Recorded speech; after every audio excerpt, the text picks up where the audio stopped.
مصلحا ومجددا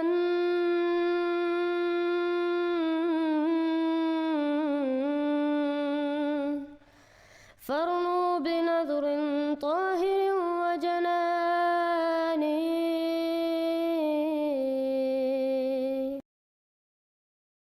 السلام علیکم دوستو، آج ہم بات کریں گے کہ احمدی نئے سال سے کیسے فائدہ اٹھائیں۔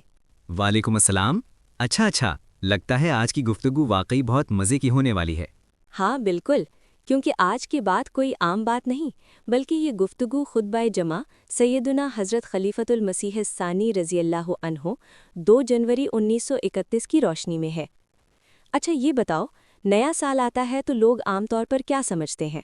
اکثر لوگ تو بس یہی سمجھتے ہیں کہ تاریخ بدل گئی، کیلنڈر بدل گیا، بس۔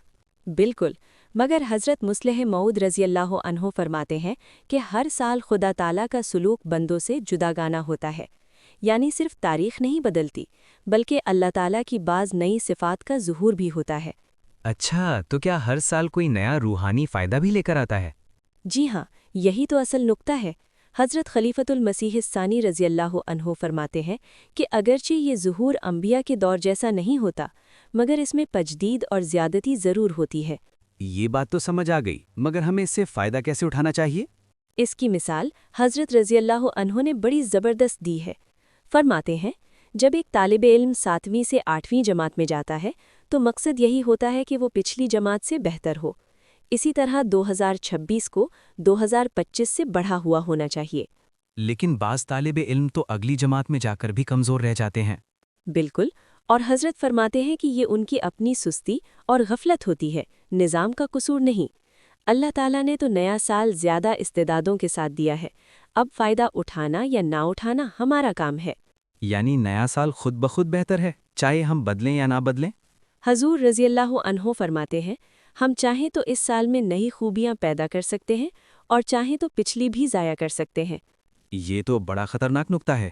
بالکل، اسی لیے قرآن کریم کی یہ آیت پیش کی، قُلَّ یَوْمٍ ہُوَ فِی شَانٍ، یعنی اللہ تعالیٰ ہر دن، ہر دور، ہر سال نئی شان میں ہوتا ہے۔ تو کیا تھوڑی سی بہتری بھی کافی ہو سکتی ہے؟ حضرت فرماتے ہیں، بالکل، تھوڑی سی زیادتی بھی زیادتی ہی ہوتی ہے، چاہے ایک پیسے کی ہو۔ اور اسی پر فارسی مقولہ سنایا، قطرہ قطرہ مے شد دریا، قطرہ قطرہ مل کر دریا بن جاتا ہے۔ یہ مثال تو بڑی زبردست ہے۔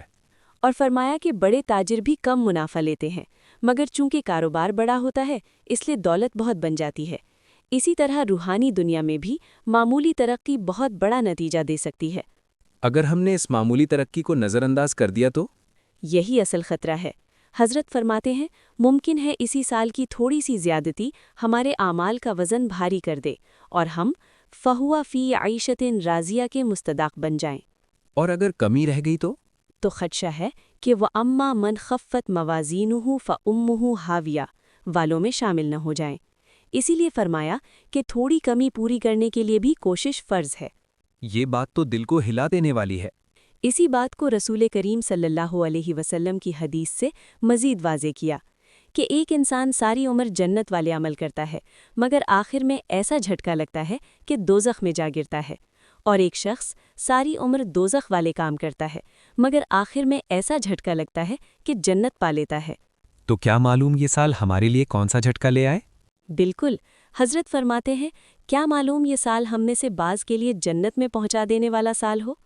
اس لیے معمولی غفلت سے ایسے ابدی فائدے سے محروم نہ رہو، جس کے بارے میں رسول صلی اللہ علیہ وسلم نے فرمایا، لا عین رأت ولا اذن سمعت۔ تو خلاصہ کیا ہوا؟ خلاصہ یہ کہ آؤ پچھلے سال کی کوتاہیوں کو دور کریں، نئے سال میں اللہ تعالیٰ کی تجلیات سے فائدہ اٹھائیں اور اس سال کو نجات، فضل اور روحانی ترقی کا سال بنا دیں۔ واقعی، اگر ہم نے یہ بات سمجھ لی تو نیا سال واقعی نیا بن جائے گا۔ آخر میں حضرت خلیفۃ المسیح الثانی کی دعا کہ یہ نیا سال ہماری ذاتی، قومی اور عالمی روحانی ترقی کا موجب ہو اور دوسری دنیا کی روحانی ہدایت بھی ہمارے ساتھ شامل ہو۔ آمین۔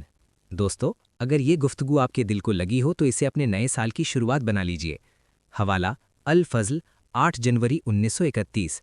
کمنٹ سیکشن میں اپنی رائے ضرور دیں، ویڈیو کو شیئر ضرور کریں۔ یوٹیوب چینل میسج آف اسلام تو رکھتے ہیں مسلمانوں کا دین دل سے ہے خدا میں ختم المرسلین.